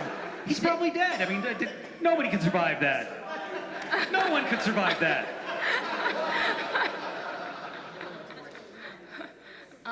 This is my serious face. Okay, well, I guess I won't get an answer to that, but my second question, and my husband really wanted to know, I know there's a show, but are there any dots for maybe a movie? I know you mentioned the guy who played Loki for playing Dresden, but I mean, that would be awesome, would it not? And then you know what? We get Joe Manganiello. He could be Michael. Alcide from True Blood. That's who Joe is, but yeah, he could play Michael. That would be awesome. Yeah, I'm just casting people left and right now. But this is what I can say. The option has been sold again. I've leased it out again. It's to a major production company whose name I'm not at liberty to share with you, but whose movie probably 90% of the people in this room have seen this summer already. Hopefully there will be something that comes of it. There has been interest expressed by at least one production company in actually picking it up. I don't know if anything will happen with it, but it might. It's Hollywood, so nothing's certain until the check is cleared. Just getting the check isn't good enough. It's got to clear. But I mean, hopefully we'll see something. I think it would be best as a feature production series, Game of Thrones style. I think that's how it would be best. But certainly movies are also a possibility. I don't have anything concrete yet. When I do, I will be crowing about it. Thank you. Welcome. Hi. So I actually experienced most of your books on audio, and I love James Marsters reading them. Did somebody bring him to you, or did you think of him? And when there's a Buffy reference, does he like laugh? I wish I knew. I've hardly gotten to hang with him, except I got to spend 5 minutes with him in a hallway at Dragon Con one year. And that was it. Originally, I got a call from my agent, and she said, there's some people here who want to do audiobooks of Stormfront. And what I heard was, there's some people here who want to pay for your family's health insurance. And I was like, yes, that would be good. I would like that. And she said, okay, I'm on it. And then a few weeks later, she called back and said, they want Spike from Buffy the Vampire Slayer to read it. And I said, yeah, I guess that would be all right. Somebody's got to read it. I guess it could be Spike from my favorite character from Buffy the Vampire Slayer. And that was pretty much that was the entirety of my input on the process, was jumping up and down and saying yay. The only time I've actually got to pick anybody for that was when James couldn't do a ghost story because he had stuff come up that he couldn't get out of. And when he couldn't do ghost story, they had to find somebody on 12 hours notice in New York willing to, on 12 hours notice, go into a studio for 3 days and record. And they gave me a list of names, and the only one with any bare connection to fantasy and science fiction was Lionel Luthor. So John Glover wound up reading it. Plus, I really loved his Satan in the TV series Brimstone. I don't know if you ever saw that. Yes, obscure references for the win. I don't mind that Harry's ghost sounds like John Glover. Oh, okay. Yeah. Well, I mean, that was just something practical. Just had to get done, So. Hi. Hi. So Dresden seems like the butt of every joke within a couple 100 miles of Chicago. And I was wondering, like on an Arthur Dent scale, it's pretty hefty. So I was wondering, is there a supernatural reason for that? Or yes, me. Yeah, Harry's, he's basically the story's Superman, and if we let it go to his head, that would just be awful. He'd be a jerk.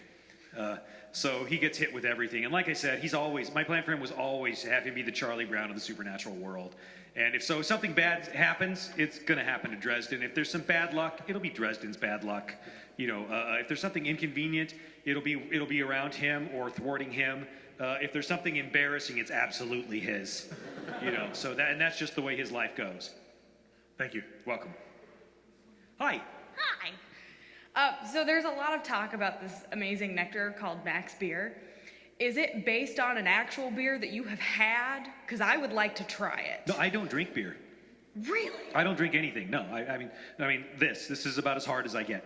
No, I've got too many people kind of back in my family tree who were cross-listed as alcoholic felons, and it seems like a really good idea for me to avoid that sort of thing. So I just don't do it. Okay. So I have to rely upon my beer drinking friends for my beer information. Fantastic. Yep. And then I just wanted to let you know, I thought your books were really, really good. And then I read Deadbeat and you put Dresden on a dinosaur, and then I thought your books were great. Oh, well, thank you. Yeah. I've been waiting to write that for like 5 years. I finally got to write that scene and was like, 5 years of waiting over. Hi. Hi. First of all, congratulations on all your success. I Oh, think well, you're amazing. thank you very much. I didn't do my success. You guys did my success. Merely, it's me who thanks you for my success, because I just write my dumb little wizard books, man. Well, I'm a huge fan of yours, and I had also gone to Patricia Briggs's book signing, and I don't know if this is appropriate for church, but she mentioned that a voodoo priest or some kind of witch doctor put a curse on you, and she says apparently you tell this amazing story, and you're really great with accents, and we should ask you about it. Oh. Are you willing to share? Okay.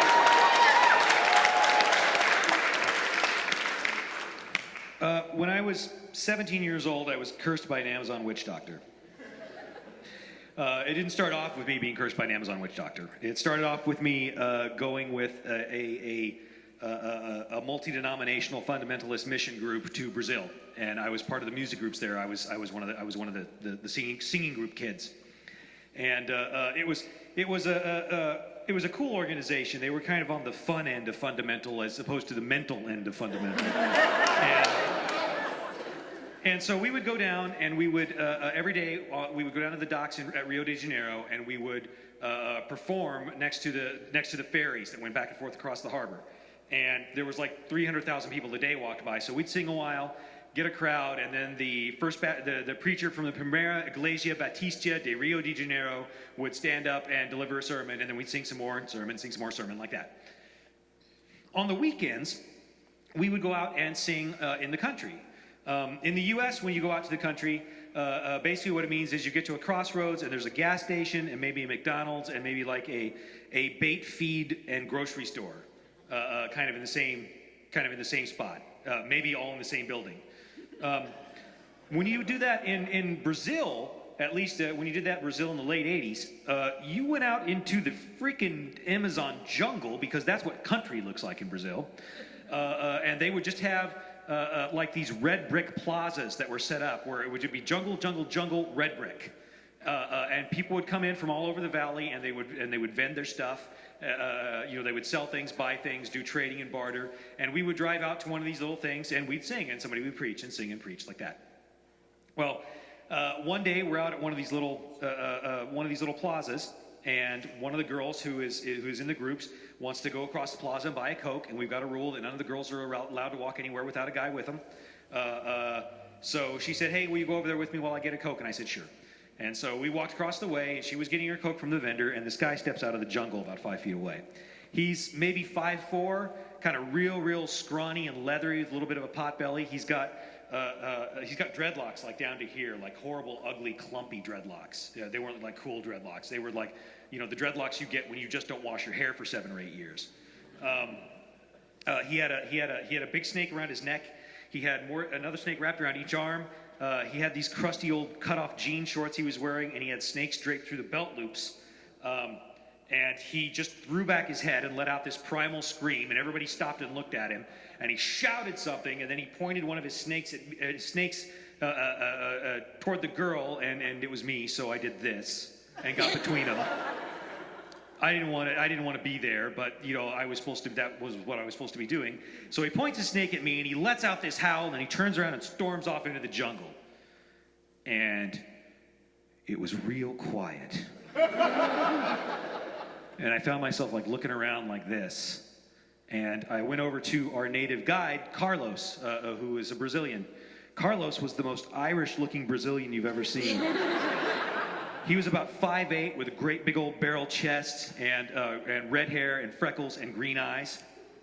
And he spoke English, and his favorite song was My Ding-a-Ling.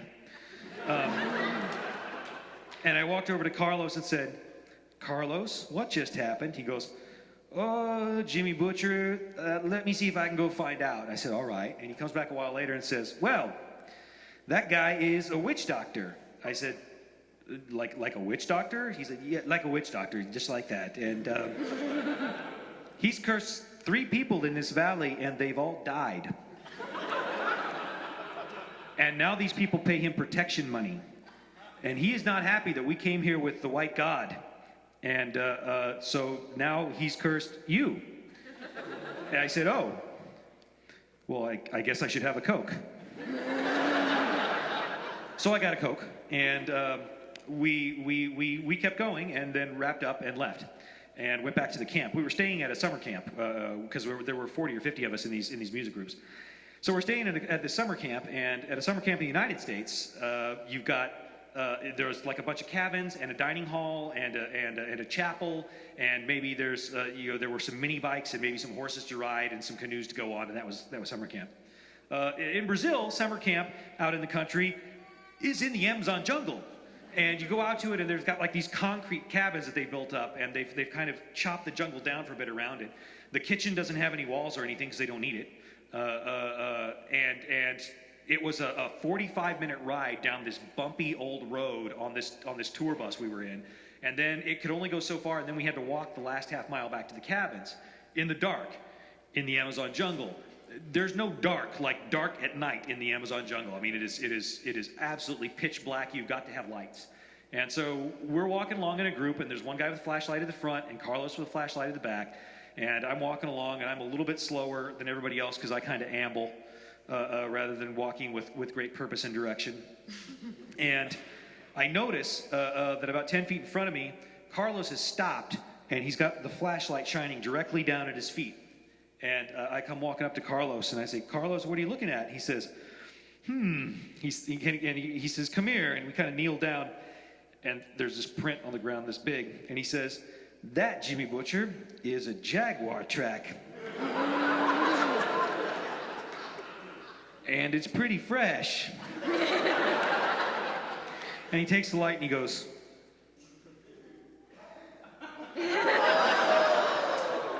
and then he says, why don't you just come here and walk right here next to me, because I like you, you're a good guy. And we walk back to the cabin. I was getting tired of Brazil at this point. Not so much because of curses, but because it was the food. It was all this new food that was this very, very strange. Mostly I'd been surviving by eating rice. And I felt very clever because I had brought a giant thing of Kool-Aid with me to mix with the bottled water. So I didn't just have to drink bottled water. I had Kool-Aid, and, one of those big Kool-Aid things like this. And I was packing everything up because we were going to go the next morning. And I picked up my Kool-Aid thing like this and turned it around. And on the other side for my hand is a spider about the same size. And I go, ah, and drop it. And the spider jumps at me. And I go, ah, and slap it. It lands on the floor. And it jumps at a couple of people. And it's a bunch of 16 and 17-year-old boys. So you can imagine the response, the reaction of everybody yelling and shouting and screaming. And I'm like, oh, God, I'm so tired of this country. Where's my shoes? And I picked up one of my shoes. I'm like, get out of the way. I'm going to kill it. And they're like, wait. Let us get the video camera. We'll tape you killing it. And remember, it's 1989. Okay. Go. And I kill it on video camera. Dead spider. Carlos shows up a few minutes later wondering what all the noise was. And they're like, it was awesome. Jimmy Butcher killed a spider. And Carlos is like, oh yeah? They're like, yeah, look, you can watch it on the monitor, the video camera. And so Carlos watches it, and he's just sort of watching it and smiling. And then he gets to the part where they got a close-up of the spider, and his face goes. I'm like, Carlos, are you okay? He goes, Jimmy Butcher, did that spider bite you? I say, no. He says, are you absolutely 100% sure? I said, why? He says, well, that's kind of a bad one. And what do you weigh, about 125? Yeah, I don't think we're going to get you to a hospital in time if we don't leave right now. And I'm like, no, it did not bite me. He's like, okay. And next morning, I go to sleep that night, and next morning I get up and I go down to the shower, and the shower house is kind of separate from the cabin. And I go down to the shower, and I get up to the shower stall door, and I look at it, and I go, you know what? I'm just not even this place. I'm so sick of this place. And I get a stick, and I push open the shower stall door, and sure enough, there's a snake lying on the floor of it. I just shake my head. I shamble back up to the cabin. I find Carlos. I wake him up. Carlos, there's a snake in the shower. This has happened like 2 other times since we've been there. He's like, yeah, okay, I'll come get it. And he takes my stick, and he goes down to the shower, and I watch him go down the shower. And a minute later, he comes running back out and goes running down the trail. And then he comes running back with 2 other guys and one of those long poles with the wires on the end. And then they go in and round, and then they come out like it's made of uranium, and they walk out with it like that. And I walk up to Carlos, and I'm like, Carlos, was that a bad snake? He says, yeah, that's a pretty bad snake. It's one that actually goes after people. So you're real lucky you didn't wake it up. And I'm like, well, good. And that day we're leaving, so we went and we toured Sugarloaf, and we went to a Brazilian steakhouse, in Rio. So, that was the dinner at which I ate an anaconda and a monkey in the same meal. And I was getting on the plane to go home, and just as I was getting set to board the plane, we hear behind us these running footsteps, and it's the pastor and one of his buddies from the Primeira Igreja Batista de Rio de Janeiro. And they're like, wait, don't get on the plane yet. I'm like, why not? They say, we want to videotape you getting on the plane and going home safely. I'm like, why? Because you're the first guy who this guy didn't kill with his curse. And we just want to tape it. And I said, okay. And so I stood there, and they said, okay, go. And I said, all right. I'm Jimmy Butcher from Independence, Missouri, United States, and I'm going home. And I went and got on the plane. And then it was back to the land of Burger King, and we got a letter from the First Baptist Church of Rio a few weeks later that said they'd taken the video out, and they showed it at that same marketplace where the guy had been, and the people watched it, and then they beat up the witch doctor with cricket bats.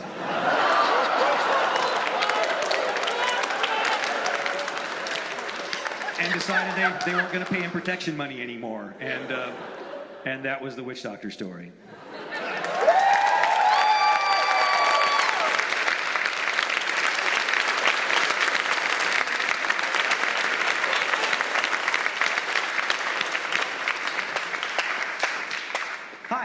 Hi, Jim. I can't possibly top that question, but I am curious about the nature of magic in your stories. It seems to evolve all the time with each new person who's doing things. Like there's the traditional elements, and then there's each person's new spin on it. And of course, we all know technology goes kathump anytime there's a wizard, but electricity is also an element. Is there any possibility of a technomancer in our future? Not a technomancer as such. I mean, electricity is not, I don't know that I would actually call it an element. The things it does, it does by burning stuff, basically. I mean, when it comes to people, you're going to shoot somebody with a lightning bolt, basically you're hitting them with fire. So there won't be a technomancer as such because, again, there's the problem with technology. Although, I suppose if there was a non-human practitioner, like a fairy, for example, they could probably do some things with tech. Because they don't have any problem whatsoever. Mab can play Nintendo all day, if she wants to. She doesn't play Nintendo all day. She's got important stuff to do, but she could if she wanted to.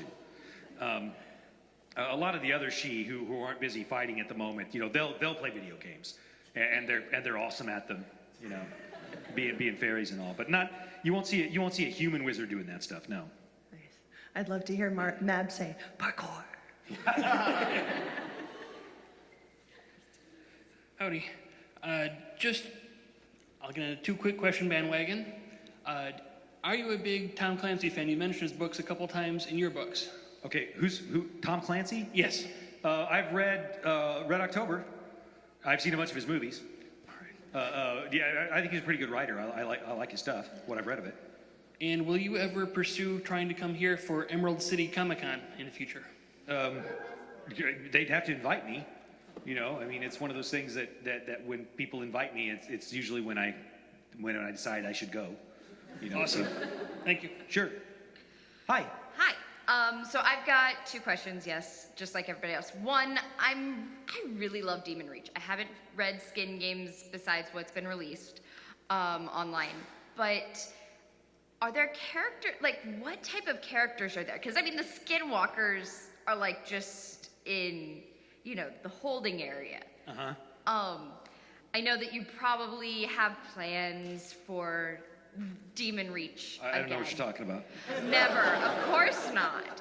Are there any characters that you've thought of that you are not planning on using that you could share that are in that area? No. Okay, that's fine. Okay. Second question.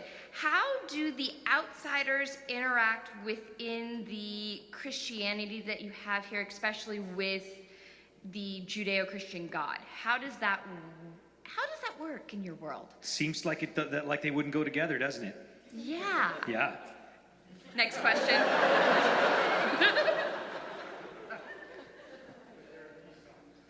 Yeah, there's going to be peace talks. I'm sure that'll settle everything. Hey. Okay. Mark Twain once said something to the effect of, "You're not really successful until less creative people have lampooned you." So, given the fact that we have Optimus Prime riding around on Grimlock all over TV, congratulations! Well, thank you. And serious question: are we ever going to see more of Elaine Mallory? Any more of what? Elaine Mallory. Elaine Mallory. Oh, I'm sure we probably won't. She probably has nothing to do with the rest of the story. you know, Harry's first love, tragic ending, yada, yada, yada. Sure won't happen. It won't come into it anymore. Will you please explain that to my fiance so she'll stop asking me what I think? Okay. please? Okay. Okay, how are we doing on time here? Yeah, this is going to be the last question, and after this, we'll go sign some books and stuff. Wow, I'm really So special make it now. a good one. Well, I have to run anyway, so I just wanted to say thank you for enriching my and many other lives with your writings. And my question was, do you believe in what you write about? Do you believe in magic? Oh, I am a great believer in the philosophy of the Tao, or in the Tao of Yakko, Wacko, and Dot. Nice. It's a big universe, and we're not. Well, keep up the good work. We're all I shall do so. Thank you. Thank you very much, guys.